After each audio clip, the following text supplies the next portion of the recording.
All right, now that we got this, I need to plug this thing in.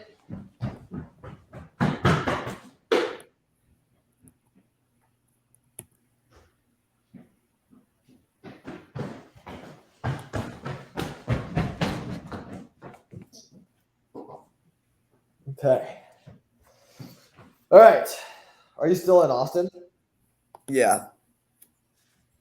Cool. All right. It's crazy. I was downstairs at the desk that you've been using for 4 months, and like Mitchell, save the date for Mitchell, save the date for Kyle, save the date for Garrett. It's like, wow, that's wild. And Brandon is, if he ever sends one, I wouldn't put it past him not to send one, but Well, I'm just thinking from like your childhood, oh yeah, the little dudes. yeah, all the ladies are getting married. Half of them, Um, half of us, very much single. Devin's still single guy. Um, actually, dude, Mickey's got a girlfriend now. It was just me and Devin. Brody. Brody. Okay, this is working. All right, I'm gonna pull up my thing.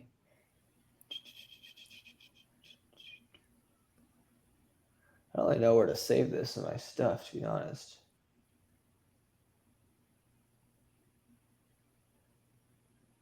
I feel like I had a.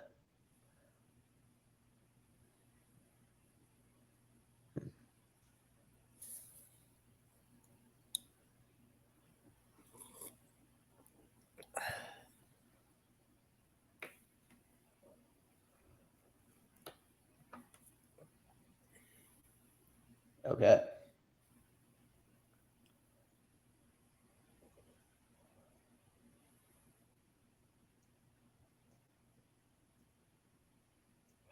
I don't think you're gonna do this, but like, can we not put this on Instagram and stuff? Put this in the. So my thought is to make like a folder on YouTube on the good of Twitter and just put it on that. But if you don't want that, I mean, yeah, I don't care if it's. I don't care. I mean, yeah, that's fine. I just didn't want it on like. I'm cool with it being public, but I just don't want to like proactively market it, like like with your Twitter clips and stuff, or with your LinkedIn, with your no clips. Yeah, no, Instagram my clips. thought was just put these on like pretty unedited and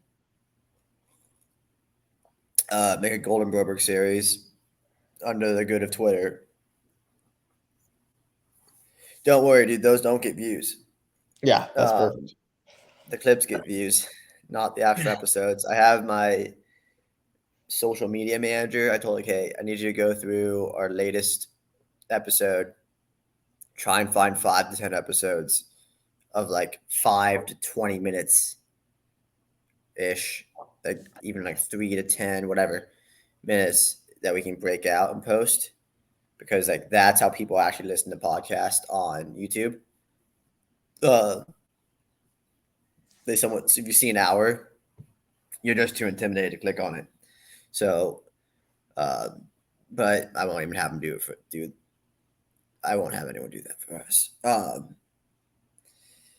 It'll just be its own folder. I'll give it a caption on the folder. Like the Goldenbroberg series is about what's happening with the Goldenbrobergs, and it's something that Leo and Teddy and Gwen and any future Goldenbergs that are interested can go back and look at, and see their dad and their uncles and loved ones when they were younger and what was going on in their lives at that time. So, yeah, that's I my like that. thoughts. I like that. Yeah, and basically this, I mean, for this and I guess go even more specific. I want to do this to basically document and start telling, just like we're just like in the very beginning of what Lite's going to become. and I just want to have it documented and just kind of just go back and see what happens. And just, in general, you're gonna just get hopefully like a good understanding of like who I am. And oh, we're recording right now. Okay. Yeah. We're okay. Yeah. So No, it's damn it, great. What Bella. you're saying is great. Bella. Bella's being Bella. Bella. Oh, they're going outside. That's Bella. Damn, you might not remember her. Young ones. Eddie and Gwen, you really don't remember her. That was your parents' first child.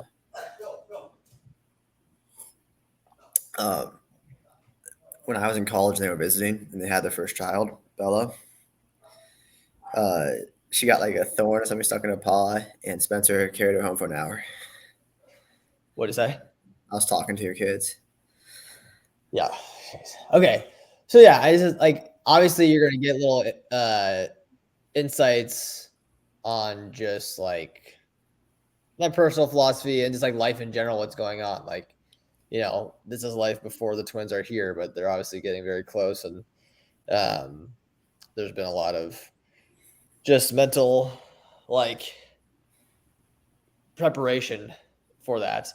And but now I feel like Lite is just is starting to feel very real, even though it's not really anything. It's still just a website. It's still just a brand. Like we still only have one project that's starting.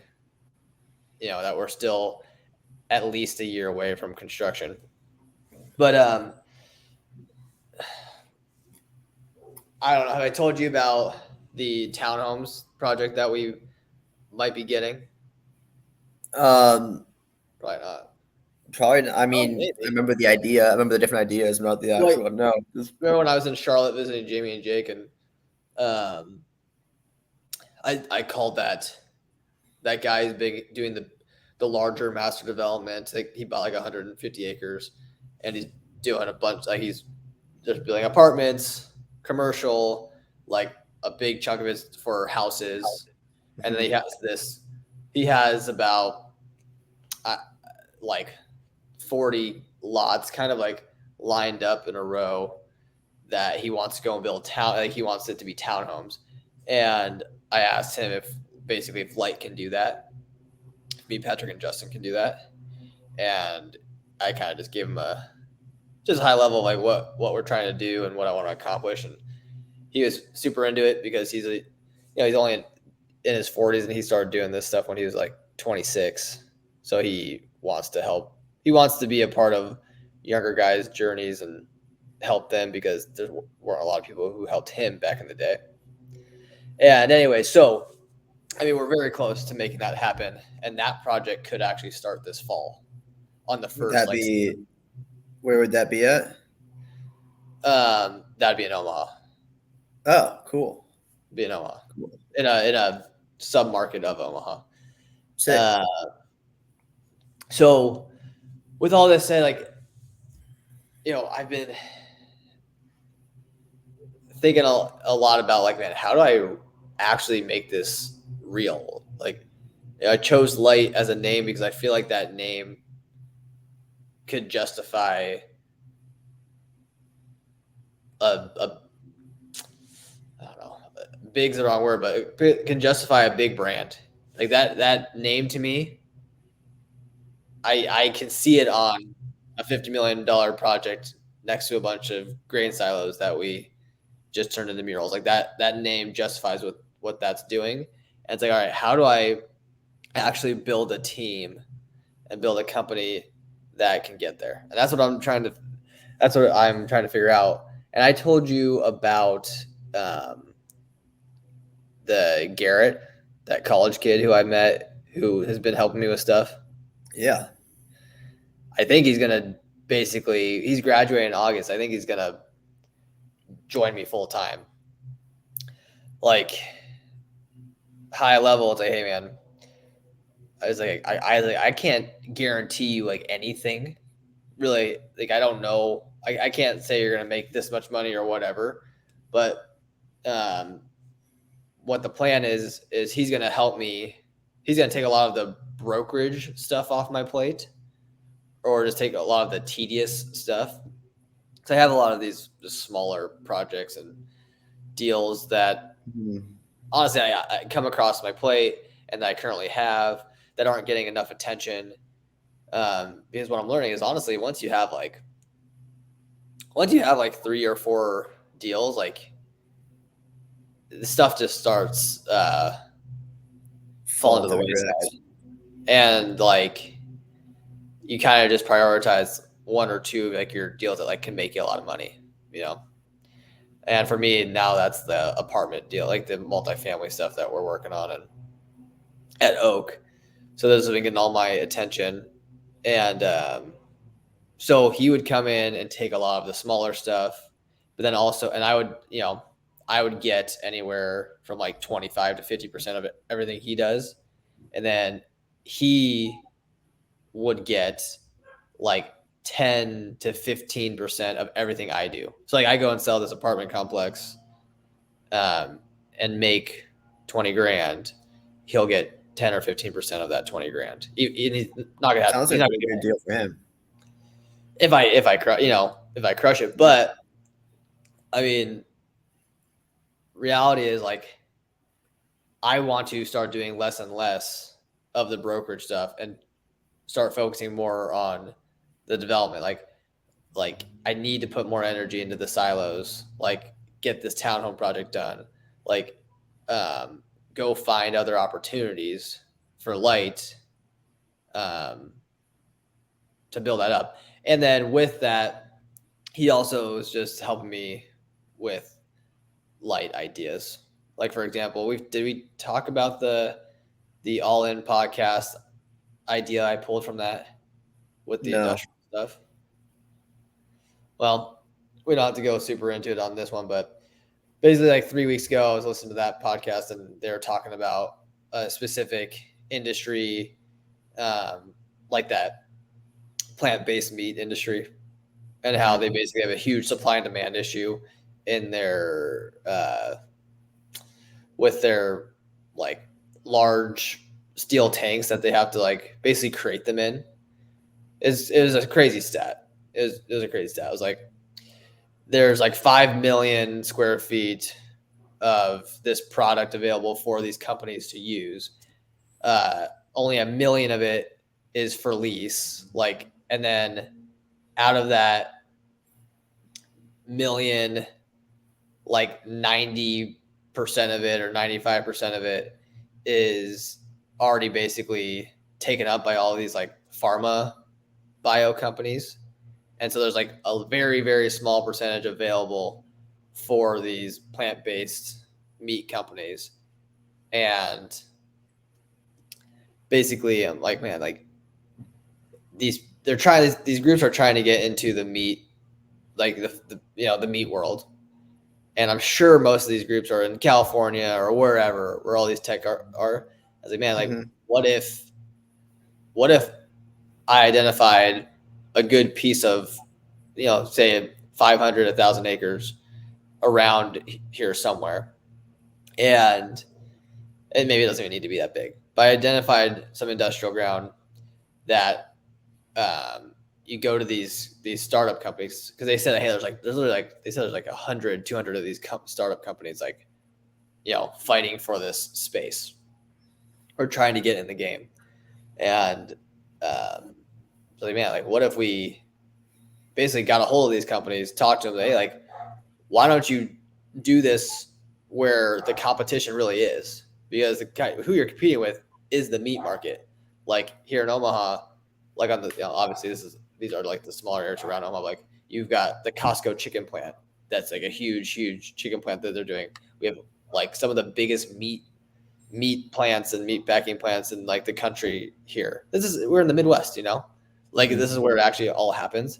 Like this is probably a part of, like, you probably could benefit from getting some talent around here and So the thought is like, hey, find some contacts in these companies, talk to them, learn about what they're doing, see if like this idea would be something that they'd be interested in, and basically, hey, Lite will basically develop these plant meat plants for you that you have no supply for, and we go identify the ground, we develop it, get the just do the whole thing, we develop it, and basically we'd either like hand over the keys. So basically, hey, we're gonna charge like a 4% developer fee to do this, which would be it'd be a massive development fee. If I'm just imagining what all this would entail.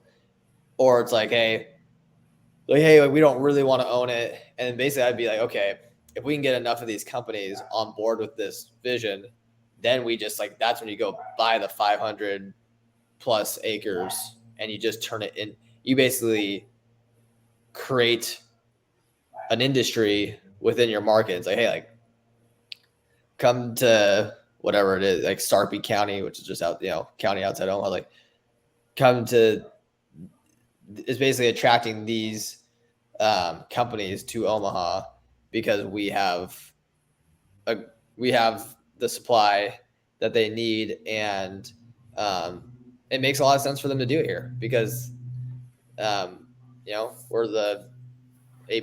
a very popular meat market. So just shit like Also, that. the center of the country.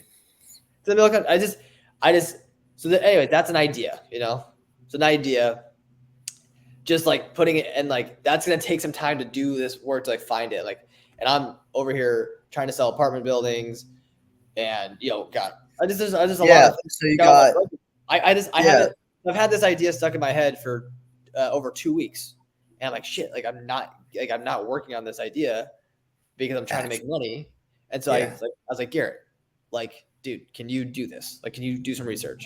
And I told him this on like Friday, and he crushed it. I just like texted him yesterday. Hey man, how's it going on that idea? And he's I'm actually working on it right now. Boom, sent me. He's got like a fucking 20 company list. He did everything I asked him to do. He did.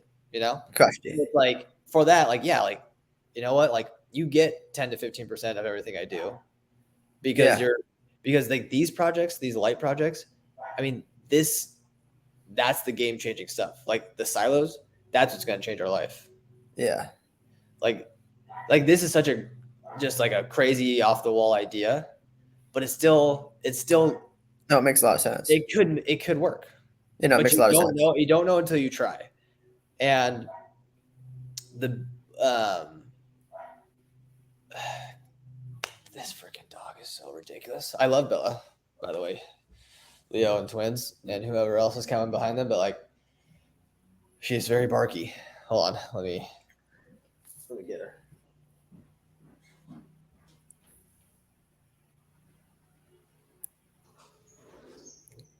Team.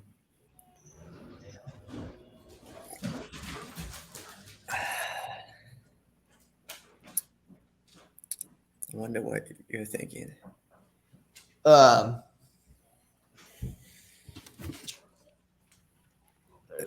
birdie. I don't know where Bella went. So Garrett, I think I have Garrett on board. And I basically just have to figure it out with Oak, like how to, because he, at the end of the day, like he really needs to like kind of fall more under like the Oak umbrella at this very moment in time, because like he would need an Oak, because he's gonna be working on all my Oak deals, Yeah. So like it needs an Oak email. I guarantee like other people will throw him little stuff if they're like don't want to do it,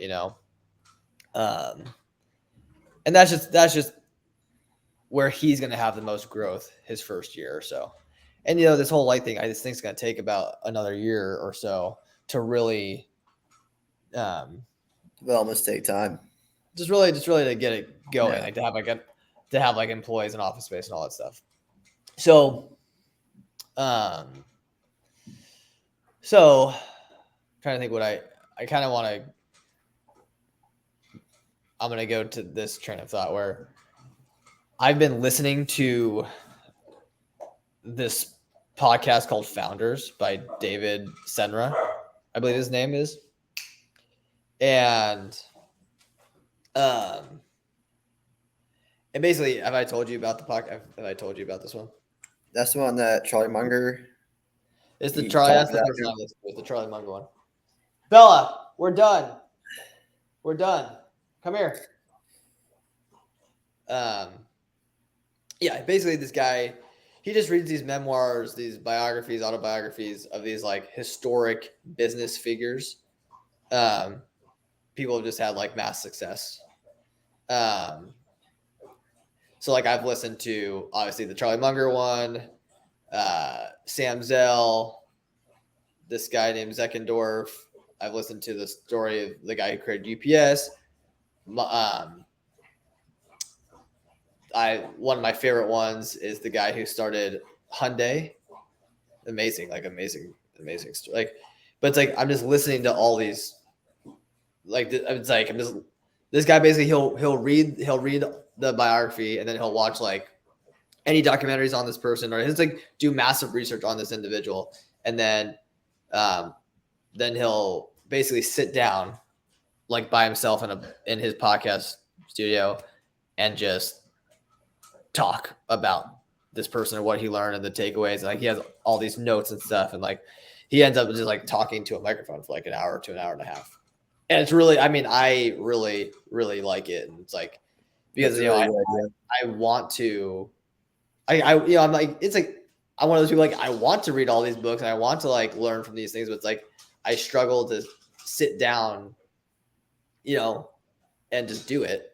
Because I'm kind of a constantly on the move person, and like I like it's like I'm more put things in my ears and doing things. So, anyways, it's like it's honestly I feel like kind of changing me, like because I've like for example I listened to Sam Walton, the guy who founded Walmart. It's like for like almost like a week I listened to that same podcast twice. Then I found some other like podcast stories on him, like from other sources, and it's like.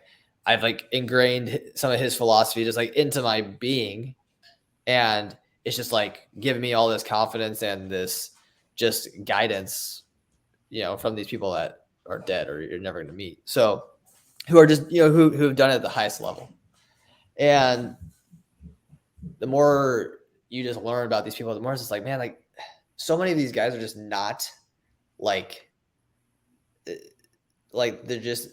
they're special because they did it, and it's their tenacity and it was the hard work and discipline that was like special and just the determination they had. But it's not like they are, it's not like they're these rocket scientists or these like why am I freaking blanking? Not Bill. I was trying to say the Facebook dude. I can't think of his name, which is why. Yeah, it's not like Zuck. I wanted to say like it's the Z's name. It's not like he's Zuck. It's not like they're Elon. It's not like he's Bill Gates. It's like these are just dudes on a fucking mission, like who have a huge dream and they're like not going to give up and they're just going to keep doing it. And they have great vision and they just believe in themselves. It's like, so it's been very, I don't know. I feel like it's been helping me a lot. And so that's one train of thought. And that's where it's like this all-in podcast idea with the plant meat stuff. It's like where the Hyundai guy says like, he's like, when people tell him like, oh, it's impossible to do this or that. And this, I mean, honestly, I think he's a must read his book. And it's not even an audio book. It's only a book. So I have to buy it. But, this guy's, I mean, he's done amazing things. But anyways, people would tell him like, oh, it's impossible. You can't do it. You can't do it. Well, and then his big thing is like, well, have you tried it? Like, have you tried? And they're like, well, no. Well, then fucking try. And then let's see what happens. So it's one of these things like, okay, well, let's try these things. So with that said, now I'm sitting here. It's like, all right, I'm busy with brokerage stuff. Like, obviously, it's like important to me to make money because I want to help support my family, and with the twins, added expenses and all the things. So it's, you kind of have this mental battle. Like, all right, like how much time do you dedicate to what? So, but then I'm sitting here, it's like, man, like I truly think this is the time to really figure out how to dive all in on Lite and these projects that we want to work on. Because honestly, the more I talk to developers and just people in the market, it's like people are just getting worn out. Like it's getting harder and harder. People are basically telling me like why not to do it. And it's just like it's like the more I hear it, the more I'm like, wow, like this is it. Now is the time. Like now it's like the more people tell me like, oh, you shouldn't do these, like you shouldn't do it, or like why it's so hard. Like, wow, it's like it's giving me more energy. Like, wow, like this is it. Like it's really hard. People are basically like some of these like developers are like slowing down, taking a step back, like not retiring, but it's like, hey, I have all these assets. Like I don't need to worry about this anymore. Like I'm just gonna like hold on to my assets and basically it's like the risk is going up and the return is going down. But still, for me, I don't even know what the risk is because I'm already Bella, fuck, dude, Bella, you're freaking ridiculous, dude. Dude, you gotta like grab her snout and yell in her face. What? See, she's not scared of you because look, she's wagging her tail and everything. Oh yeah. Stop. Just go lay down.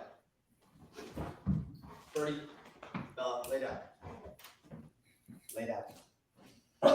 Scare her to the dogs. So it's like, for me, it's like, oh well, the risk is scary, but it's just, you know what? Like if you believe in the project, you believe in the project. And some of these things like I just want to go, I don't even need to end up like being the one who owns the asset. Like for the meat thing, like I just like it's more you have an idea, you're trying to solve a problem for a industry with a lot of capital, and I should be compensated for that. So it's like that could just be a huge basically source of funds to go grow Lite. Because like and again, for me, like this return for an old guy who's been doing it for a long time, it's like, well, shit, that's like still like $700,000, and like, yeah, it's gonna take 3 years to make that happen, but that's still a pretty good return to me. Yeah. Like I'll take that return. So, so anyways, it's just like my gut's just telling me, man, like we've got to go and figure this out. Like we've got to go put a team together. And I've basically, I think I'm gonna tap out Patrick for sure. I don't know how many more projects I can throw at him for like our group. So it's like he's really like, I mean, silos, and now we've got these townhomes, and then we've got this project in a town outside of like 2 hours or an hour and a half or 2 hours outside of Omaha, which he really wants to do. And I'm gonna be a part of it because he's only supporting me in all of my things. But like that's kind of gonna tap him out, and which is fine. But basically, it's like, okay, if Lite was a real company, like what would it look like? Like who would be a part of the team? Because you really don't need a big company for a development. Like a lot of these developers are like literally like 1 or 2 man shows, and they just do everything and they delegate all their tasks. Yeah, delegating is something I'm getting better at. Well, sure. And like I don't want to I would rather keep as much stuff in house as possible, because those honestly, like that's how you really can go. I don't know. Those are my favorite like examples of companies that I've seen. They're a little bit bigger. Like they have they have an in-house construction person or in-house engineer or architect or accounting and all that stuff. Like they have a little I think we really should be able to get to like, a 5 to 10 person organization after a few projects, like after a few big projects get done, and so and I'm telling, okay, now I gotta pause and think how I want to say this. So really what I'm thinking a lot about is like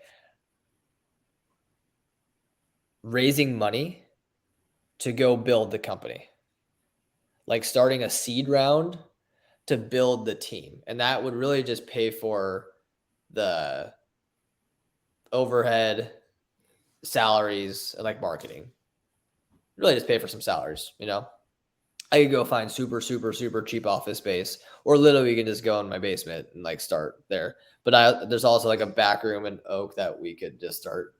I could pay a couple $100 a month for, and we can just start, doing. If I got like so I was thinking like what really do you need? Like, so I got Garrett, who's kind of like my right hand person, and then really and so I got Enzinger Engineering, who's Justin. So I could basically, I'll still like delegate all engineering things to him, but he's building Enzinger Engineering right now, so he'll be able to handle all those things.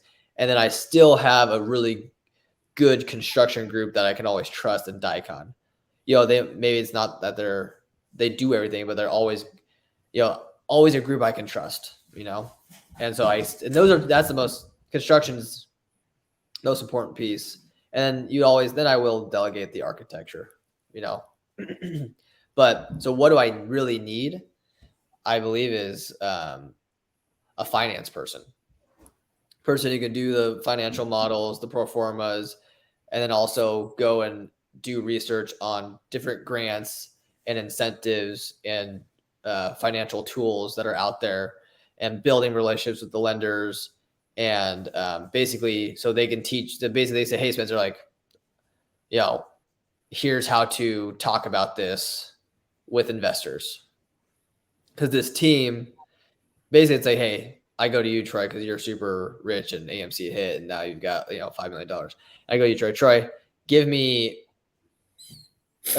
like 400 grand.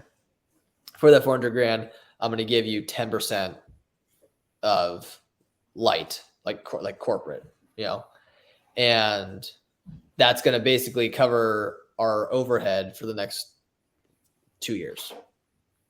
And but that doesn't mean it's like that 400 grand is not going to go, like, it's not, that is just going into the company. It's not going into our deals.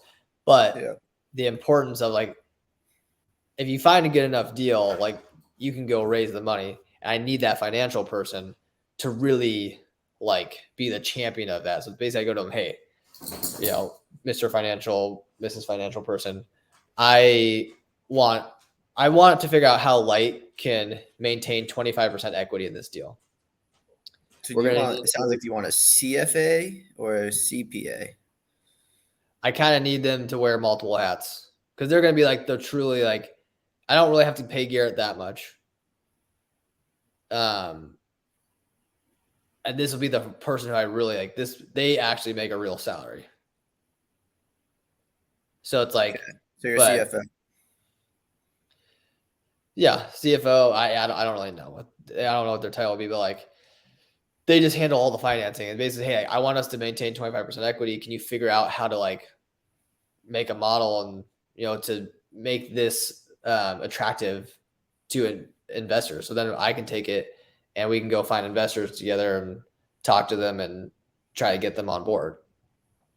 So, and that's why you only get 10%, because it's like, hey, we're going and doing everything. But like, let's use the silos as an example. We're going to do a 200 unit project. It's going to be $50 million. Like, the project's going to cost us $50 million. And obviously there's debt and all that stuff. But it's like, so $50 million. Oak or Lite has 25% of that. That's $12.5 million. You've got 10%, so you've got 1.25. And let's just forget. Let's just say, this is all well, you would just say this is all like the debt's been paid off, but you've got 1.25 in equity in this deal, and then then we got cash flow. Let's say these 200 units. I did the math before this. This is why I know I don't. I can't do math in my head. So it's like, but like, let's say these 200 units is 15. The average rent is $1,500 a month. And then I did like a 10% vacancy factor, so it's 90% occupied. I did a 40% expense ratio. Whatever. And Yeah, so all this stuff. Then that's $16,000 a month to you. For having 10% of the silos. So it's like, hey man, you give me this much money, you get 10%. And I gotta figure, this is where you gotta get lawyers involved and all that stuff. Like, because honestly, to me, that's an amazing deal. Like, if you had it at a perpetuity, I mean, holy shit, that could. I don't. There would be some like waterfall moments where it's like, okay, like once you hit this much, that 10% turns to 5% or whatever. It's because, but it's like, hey, I can't be like, hey, like here's your IRR, because I don't know. Like, projects take a long time, but it's like, I can say, hey, for my first 10 projects, you get 10%. Or some, but anyways, so I'm thinking a lot about that. And, my whole mindset, I think we've maybe talked about this when you were here, like, months ago. And I think we've maybe talked about this, but, and I've told this idea to a few people, like a venture capital guy and a big developer guy. And they both said, no, like, don't do that. That's like, well, first of all, like, they're like, why don't you get the silos done? The venture capital guy's like, well, yeah, how would you get the silos done? And then you come, talk to me.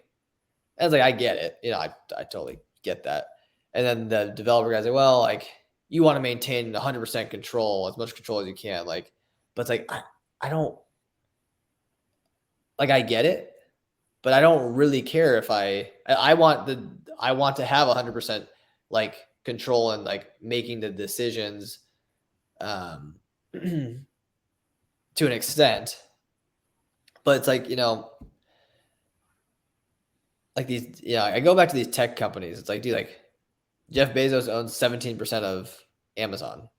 He's still, and I know, like, you gotta be careful comparing things like that, but it's like 17% of a company. And people's like, well, he still is Amazon. He's still like basically called all the shots for a long time. He's still, mega wealthy. So it's like, if I end up at the end of the day having 52% of Lite, but we're doing amazing projects that I've like always dreamt about doing, and I feel like are possible, and are basically, I'm just doing the things I feel like I'm here to do, then I'm cool with that. And so I'm more so just thinking of like, hey, like, why does this have to be a traditional real estate company where it's like, hey, you know what, you got to go and build that 10,000 square foot building, and then you got to get cash flow off of that. And then with that cash flow, you can go and hire like a part-time, maintenance person, and then you go build the next thing. And like with the cash flow, like, okay, now you got more cash flow. Like, so go get your accounting person, and then so on and so forth. Like, I understand that model. And I know that's been a very successful model for a lot of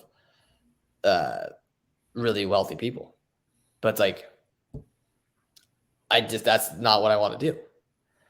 Like, I'm willing to take a little bit upfront risk with people who are willing to take a little bit of risk with me to, say, hey, like, why don't we go build this team? Like, we'll be lean, be a very lean team. But like, let's go build a team that can go and get these projects and, can start the journey. And then what I was thinking, with that is like, okay, you're thinking like, just go get a rich person. Like, go find that rich person. He'll give you the 10%, and he'll give you the, whatever, the $500,000 for the 10%, and yada, yada, which honestly, I just don't know if that's really actually possible. And part of it is like, man, what if I actually just went to like my friends and family who like truly have been a part of my journey and like are seeing what's happening and like believe in me and like give them the opportunity to like actually build some wealth with me. And who really, and also at the same time, like they don't really like it's like they're kind of like, hey, like they're not going to have this massive amount of just like, this, the rich real estate guy, he'll give it to you, but then he's gonna like want all this control and have all these They'll things. be silent partners. They're just silent partners, and like, and we're, I mean, you have to have an upfront understanding of that. But it's like, if you go and get $20,000-$50,000 from a few people, but like, and it's like, like I'm gonna care even more about that. And the biggest thing is that, hey guys, like I can't give you an IR. I can't tell you like exactly what's going to happen, but here's the vision. Like, here's the things that we are going to go and do. And like, I've already started the silos. We're already starting the townhomes. And this is me basically working this is a side gig, you know, this is a side gig. And if I turn this into my full-time gig, I have a feeling things are really going to start happening. So, and honestly, no one's into this. No, I haven't talked to anybody who's like really into this idea besides this one dude who's like, he's a younger guy. He's a year younger than me, and he's like co-founded a tech company, and we're actually going to sit down for a coffee in a couple weeks and just talk about like how this would look. And it's gonna take time. So in the meantime, I gotta go sell sell some buildings, sell some land, do some lease, just like go make some money, help Garrett grow. And like, I still think there's synergy. So it's like, I'm doing all this development stuff. There's still going to be brokerage things that like are generated from this. And that's where it's like, I have, basically one of the best brokerage firms in the city, and that I can refer my business to them. And I still get referral fees for that. So it's like still a 25% referral fee. And maybe Garrett comes to me and say, hey man, I really, really like this brokerage stuff. Like, I'd rather kind of like spend more time at Oak and do that. It's like, all right, well, I'll kind of refer you all of my business, Mm-hmm. and so you can focus on that. So we'll see. But that's it. And that's what I'm thinking about. I kind of wanted to, mind dump. You brain dumped for sure. Yep, that was it. So yeah, I don't think your kids would be interested in this until they're like 22. For sure. No, I mean that's kind of what this is. That's why, this is not for little people. This is for like, it's like, hopefully they've, they're seniors in high school or just like in college or graduating, like, just going through the things that we all go through, like what we're trying to figure out. And I'm hoping, they hear this. They already, they already see what I am or what I've become, but they have no idea, like, really what. Yeah, no, I love this idea. There's tidbits in here where it's like, oh yeah, that's like for a 14-year-old. I don't think you'd have the wherewithal before you're 14 to find this cool in any way.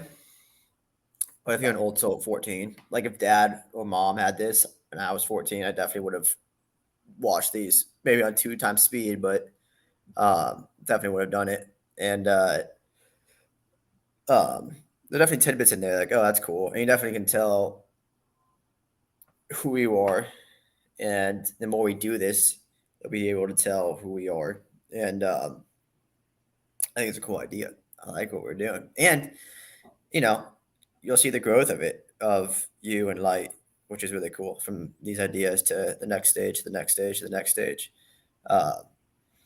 And if you are Quinn, Teddy, Leo, any other future Goldenbergs, if you are 18, 22, 24 watching this and very lost, I'm 26 and I still am not exactly sure how to go about this game of figuring out what to do. I'd like to do this. I'd like to talk to people forever.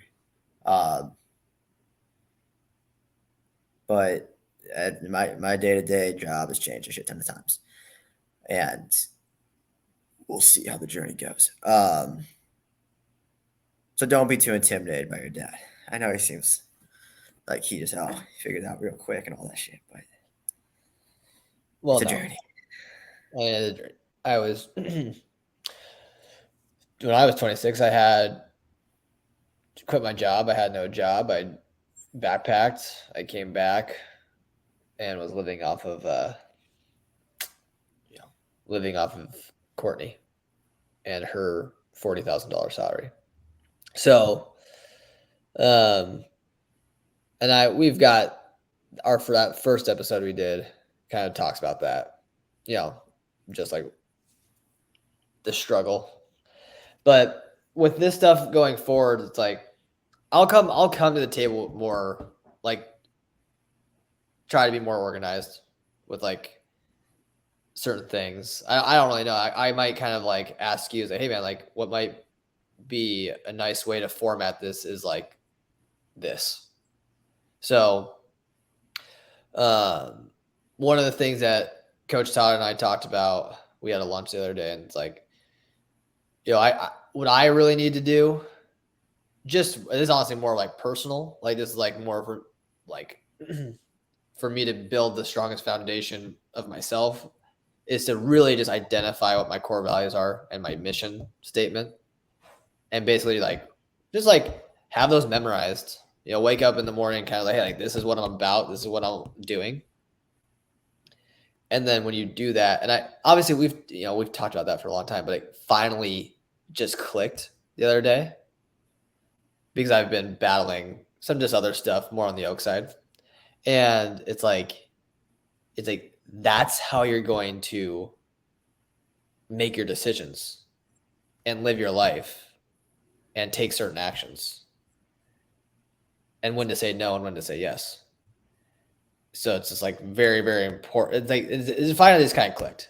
And I've been, doing this for 6 years, 5 years, whatever, like with the coach, Todd, maybe not 5 years, but talking to him for a long time, So I do want to come to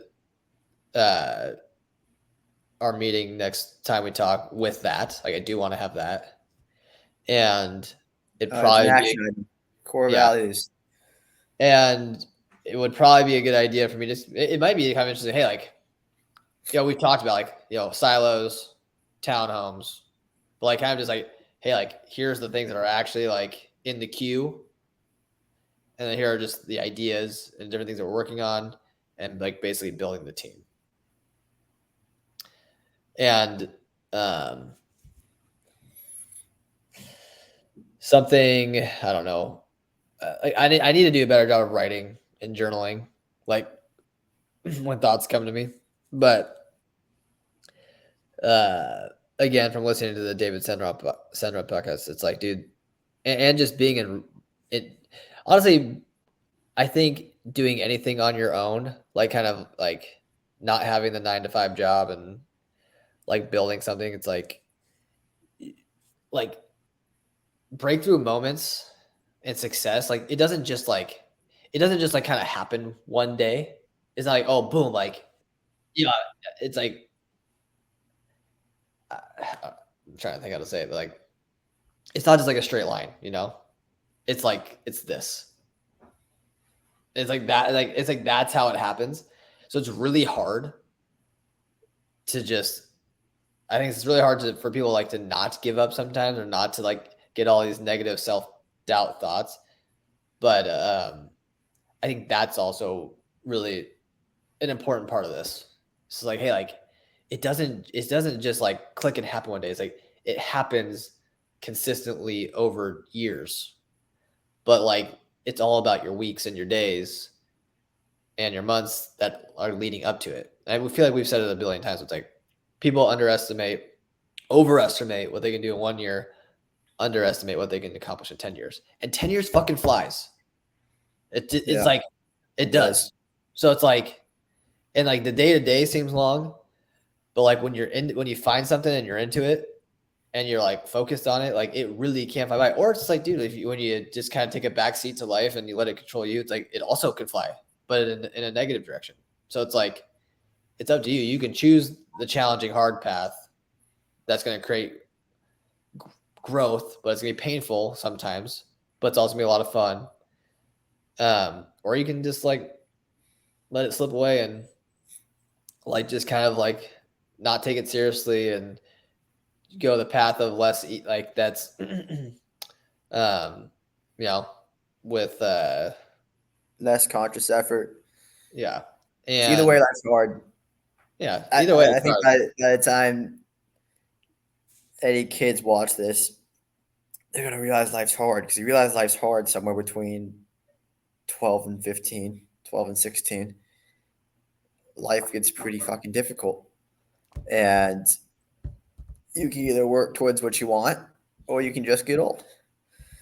This is what it is.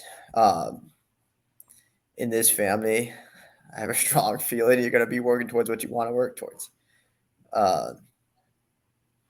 As a Goldenberg, it just seems to be the way we're wired, and it's definitely the way that your dad and grandfather and uncles push you. So, yeah, um, yeah, yeah.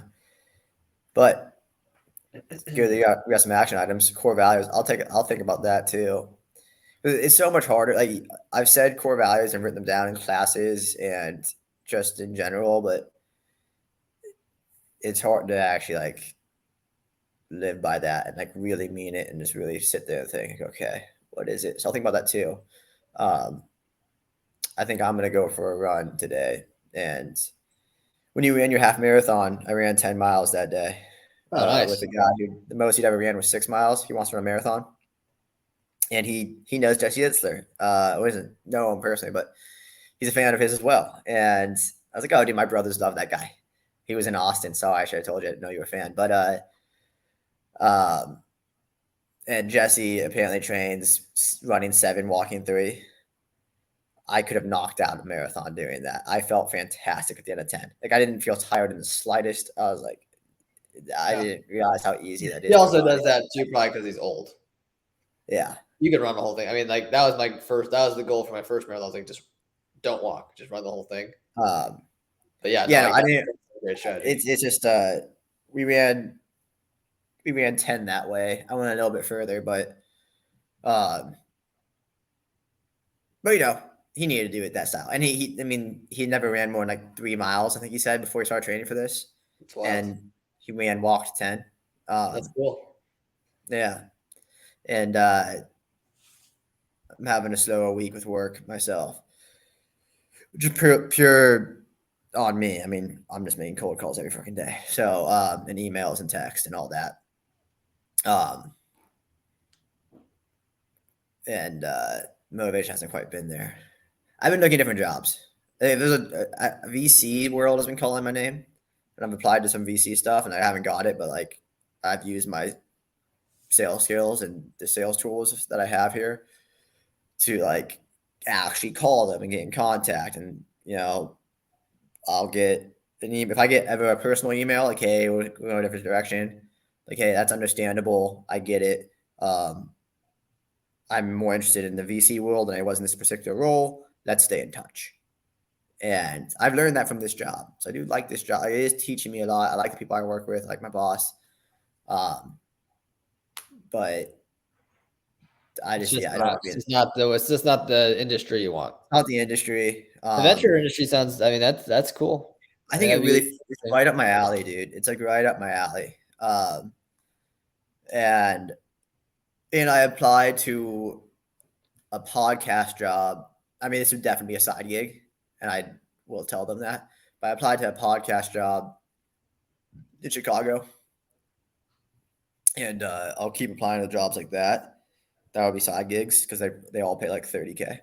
But if let's say I get one of those jobs and I'm able to make it work with my current job, which I should be able to, because as long as I keep putting up numbers of calls and emails and stuff, I'll be good because no one's making sales. No one's staffing anybody right now. Like nobody. All the experienced people are losing like thousands of dollars a week from what they usually make. Like the people that make bank, making like 400 to 500 a year, they've lost like tens of thousands of dollars, if not more, this year. Which is just my boss tells me that he's been through 3 of these cycles, so it just is what it is. But they expect nothing from me, other than numbers. So, other than dials. So I think I'd be able to make it work. And if I'm able to make it work, I can take that 30,000, call it 18,000 after taxes. I could literally, if I can invest, even call it 15,000 or less, like if I can invest $10,000 of that into my podcast stuff, which is really like, it's really where my mind's like, okay, I have a fantastic editor. My social media manager's okay. She had no skills coming in and she's getting better. But like, I'm giving this guy $400 a month. If I can get 2 more of him and just put $2,000 a month into this, the amount of content I can get up would just be unreal. And like I feel like it would have to grow. It would have to grow, especially as YouTube does well. Like Instagram, no, but YouTube, we have like 60 some, we get like a follower a day. And not a single one of those people know who I am. Like Instagram, like half my followers, not more, or like they know me.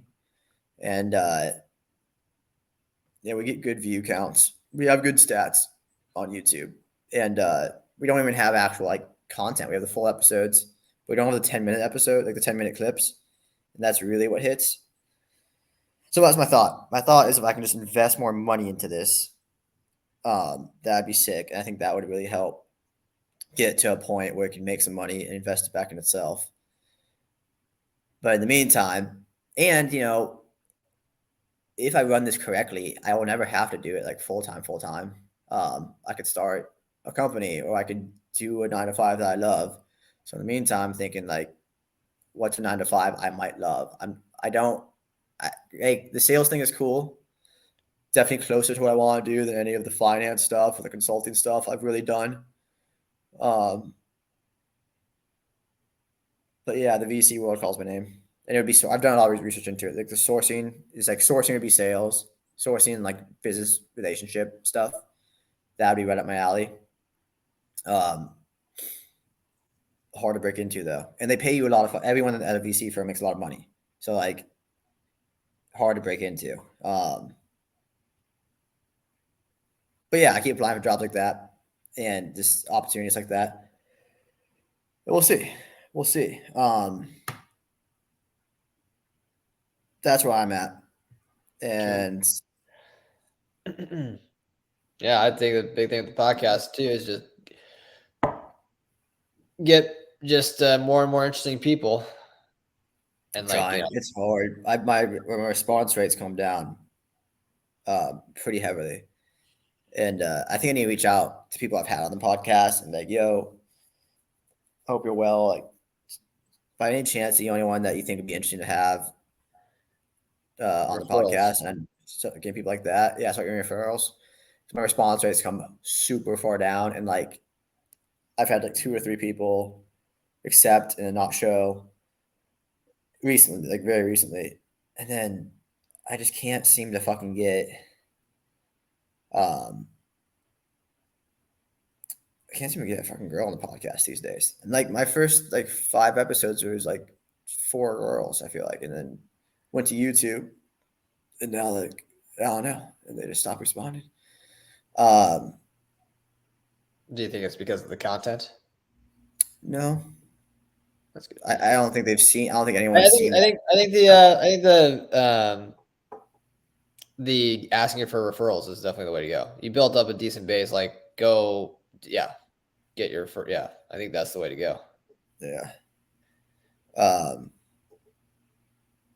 That's where I'm at. That's where I'm at. And phone calls. Calls where it's at. Cool, man. Well, we're hitting an hour, and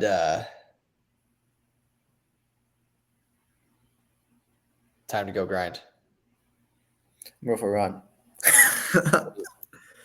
Dude. That's why it's like, whether it's every 2 weeks or every 10 days or something like that, I'm all like I'm honestly the biggest thing I want. This is like the biggest thing is documenting this for like future generation to seeing what this will turn into, like, and it's accountability because like me putting this is me documenting this in general or us documenting this, like that puts a lot of accountability because I can look like a real fucking, you know, I was gonna say douchebag.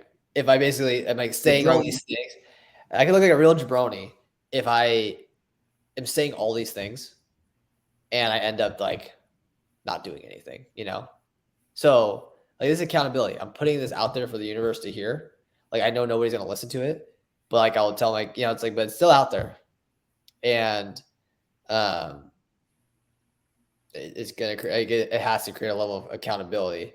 And I want to do it because I'm very serious. This is very serious. So it's If it fun. makes you feel better, I do have about like 20 to 40 people that have watched the episodes. So there's going to be 20 strangers out there somewhere in the world that might watch this and think, oh, those Goldenbrobergs, they're doing things. Well, we're trying. We're trying to. So anyways, all right. Yeah, let's get the next one on the calendar. And this is obviously just a good way for us to stay in touch as well. For sure. When are you moving back to Chicago? Or when are you moving to Chicago? Less than 2 weeks. All right. Let's have another episode before then. Cool. I want to get Bryce and Jamie to do this too. I think the Bryce episodes would just be so different compared to the Spencer Jamie episodes. Well, I mean, you should talk to Jamie because he just got fired, or like basically they just part ways. Like they I did talk to him on the phone. I did talk to him. Wait, like this week? Yeah, like on Monday, his boss is like, "Hey, man, are you committed to the company or not?" And he's like, "I'm not." And he's like, yeah. Okay. Actually, that was Friday. And then they talked to him on Monday, like, "Hey, we're gonna have your last day be this Friday." He's like, "Yeah, what if it's next Friday?" They're like, "Okay, that's fine, next Friday." So this would be a great time to start doing something like this with him. Yeah. I think it'd be a great way to keep in contact too. Yes. And I think I think it'd be super cool for the children, just like to see all of us grow up as they grow up. And then, dude, when Leo's like 14, if he wants to come on episode, it'd be sick. Well, you know what? We'll see. But yeah, I'd say have Jamie do like his and say, have his, when he logs in, just do like Jamie, and then he can do term prop. Mine says Lite. You can call it whatever you want, Yeah, it's his thing. But all right, dude, I gotta go. But good stuff. Love you. Talk to you soon. Talk to you soon.